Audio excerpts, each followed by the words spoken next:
Banks around the world and payment processors around the world are always trying to find ways to improve their operations, and there's all sorts of different elements in this workflow and considerations they all have. Steve, your business has got a solution that's driving change in this industry. How does token pay work, and how does it help banks improve operations and costs? What we're fundamentally doing is just trying to make it as easy for applications to access banks as it is for consumers to access banks. And so the World Wide Web brought banking to consumers. And it took banks about 10 years to adopt that. But now if you're a bank and you're not on the web and supporting web interfaces, you're not in business. You're out of business, right? And yet that technology took banks 10 years to adopt. And so what we're doing is really the same thing that we did earlier in the 2000s. For consumers, and now we're doing it for applications. So we're giving banks the software so they can allow applications to directly access banking infrastructure to be able to do things for people. And so we're kind of almost making it the equal playing field now that humans get the same rights as their apps do. That's going to be a big change. And is this a big impact on the IT infrastructure of banks to take advantage of the platform? It's hard.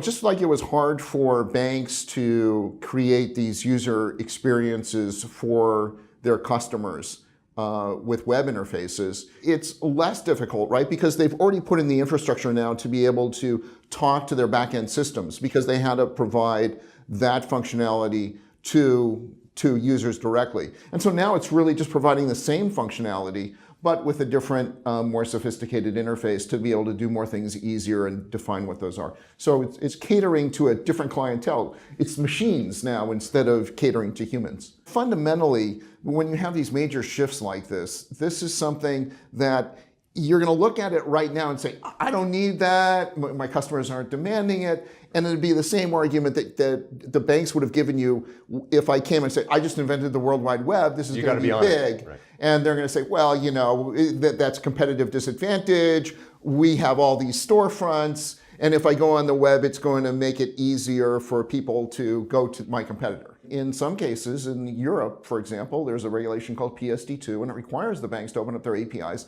And so we have situations where banks are complying with the regulation, but they're doing everything possible to make the user experience really terrible because they don't like change and they're afraid of change and they're worried, oh, what's this going to do to the bank? And when you look back in history and you look at these big shifts in terms of new technologies, number one, they're inevitable.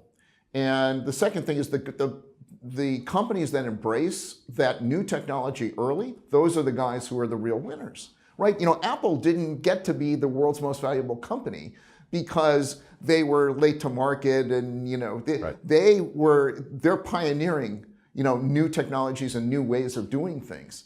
And that should be the model for, banks should look at high-tech companies for, wow, instead of it being business as usual, it ought to be, how can I really capitalize on the shifts and how can I be first to market?